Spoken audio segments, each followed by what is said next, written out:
4월 27일 판문점 회담 예. 전에 3월 초에 북한을 갔잖아요. 예. 북한을 가서 김정은 이거 완전한 비핵화 의지를 가지고 그렇죠. 있다. 이건 명확하다. 예. 이렇게까지 얘기한 사람입니다. 그런데 요번에 미국, 북한 이 하노이 회담을 보면서 김정은의 비핵화 의지가 확고합니까? 믿을 수 있습니까? 이것은 완전한 사기극입니다. 사기극. 네. 그거 제가 작년부터 계속 그렇죠. 국회에서 사기극이다. 완전한 비핵화는 완전한 사기. 속지 마라.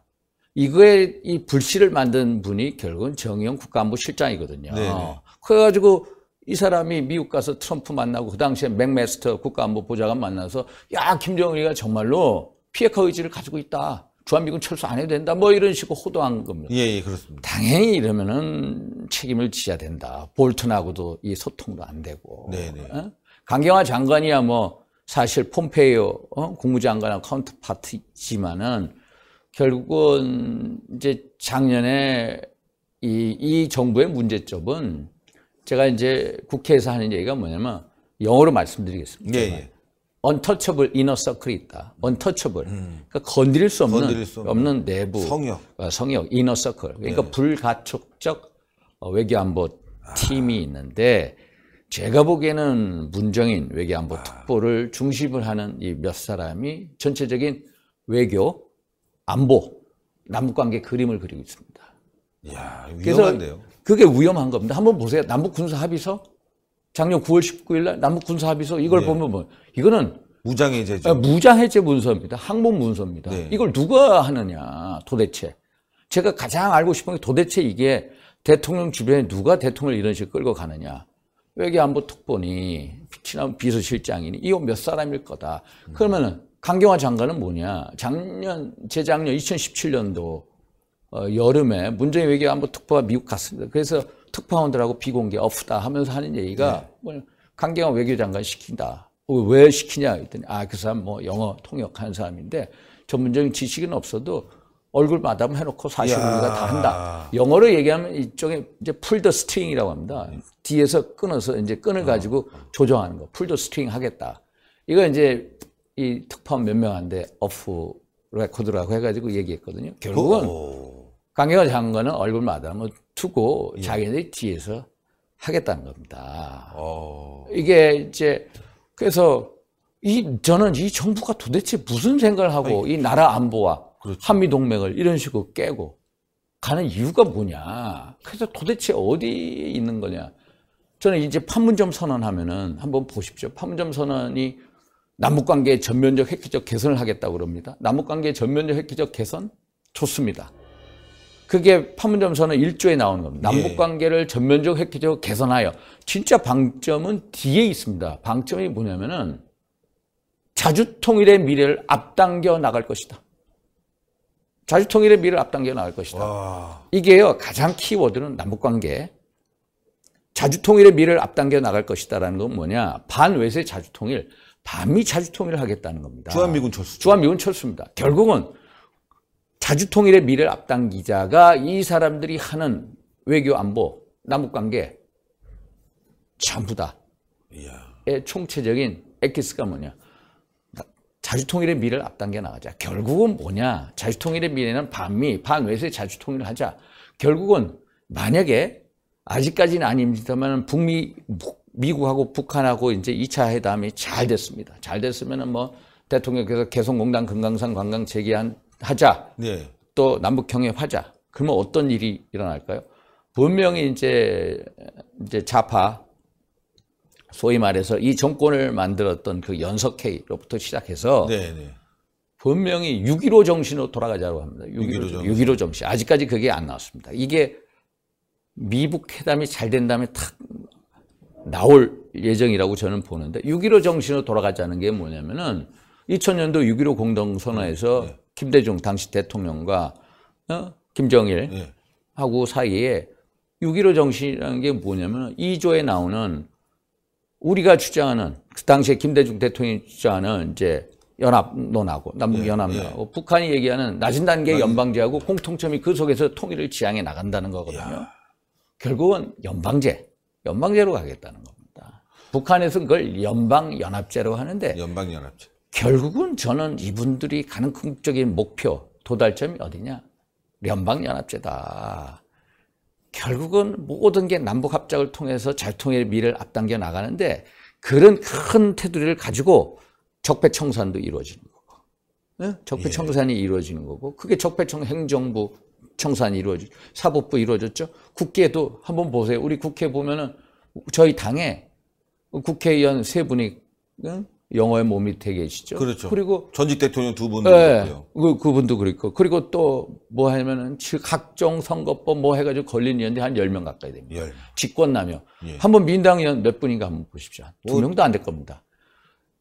결국 이제 행정부, 사법부, 그다음에 국회, 입법까지 전부 다 소위 말해서 물가림해서 결국 남북 통일에 자주통일의 미래를 앞당겨 나가자. 그게 방점이다. 그래서 군사합의서도 그렇게 하는 거고, 판점선언 그렇게 하는 거고, 미국하고 북한 간에 일단 합의하면 된다. 이런 생각이 가장 근저에 있지 않나라는 강한 의구심을 가지고 있는. 예, 강한 의구심인데요. 네.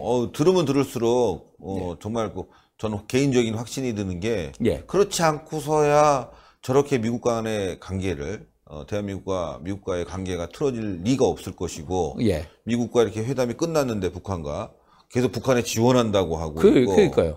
강경화 그대로 놔두고 그러니까 이제 딱 28일 날 회담이 잘못 실패로 기결됐잖아요. 네. 결국 미국에서는 잘 됐다라는 겁니다.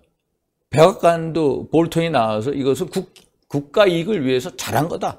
이건 성공적이다. 또 미국의 민주당이나 공화당 의원들이 전부 다 잘했다고 합니다. 너 국가 이익을 지켰다. 이건데 우리는 뭐라고 합니까? 영변의 핵시설이 폐기가 되면은 뭐라고 대통령께서 뭐라고 말씀하시냐면 불가역적인 비핵화 단계로 들어든다. 근데 영변 핵시설이 전체 북한이 가지고 있는 핵시설의 일부입니다. 그게 한 20%, 30%. 네, 30%, 많게는 50% 보여요. 거기 말고도 강선에도 우라늄 단지가 있고, 분강에도 있고, 박천에도 있고, 갑천산이 뭐 평산에도 있고 이렇게 많습니다. 영변 핵시설 그거 하나만 가지고 하는 걸 가지고 불가역적인 단계다. 비핵화단. 이걸 미국이 어떻게 보겠냐. 그리고 북한을 못 믿고 대북 제재를 통해서 테이블로 오고 결국 완전한 비핵화로 가야 되는데 바로 대통령께서 3.1절 기념사에서 뭐라고 말씀하셨습니까? 야, 개개성공단, 금강산 관광을 재개하는 것을 미국과 협의하겠다. 미국은 전혀 안 한다고 국무부 고위 당자가 무슨 소리냐? No. 아예 단칼에 잘라버렸거든요. 허락할 수 없다고 했는데요. 그러니까 대통령께서 NSC 국가안전보장회의에 가서 이 대북제재 틀 내에서 남북관계를 사업들을 속도감 있게 해서 북미관계를 견인하자. 뭐 이런 식으로 또 얘기해. 미국 의회에서나 백악관에서 너무 생뚱맞은 소리다. 그러니까 뭐냐. 당신들 are you still joking? 이런 데는 아직도 농담하고 있냐. 농담하고 있냐. 이렇게 안 민다는 겁니다. 그래서 미국 입장에서는 문재인 정부는 북한하고 같은 편이다. 같은 편이다.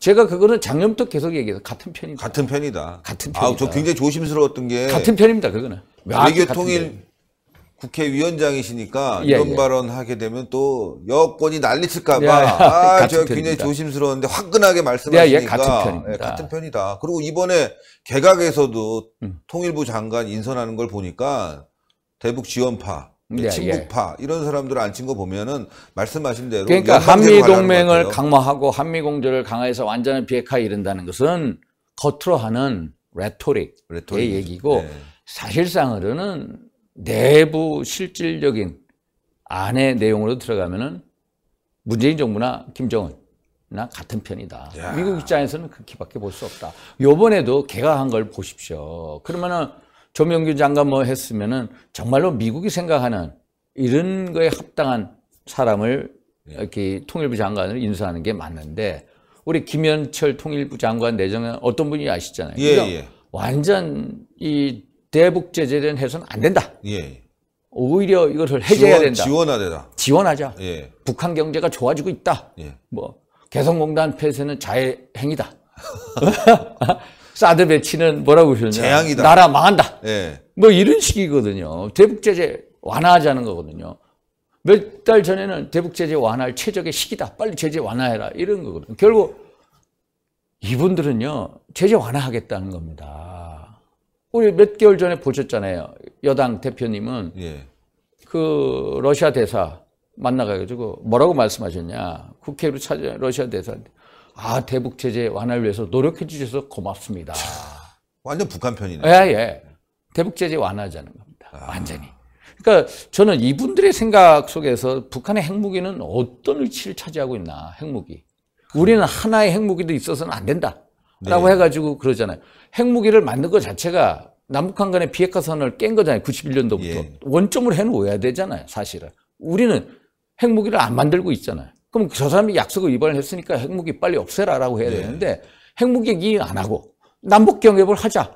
남북경협을 하면은 결국은 북한 비핵화 이루어진다. 이런 식의 논리를 어떻게 받아들여야 되나. 결국은 판문점선언 1조에 나와 있는 자주통일의 미래, 거기에 답이 있다. 네.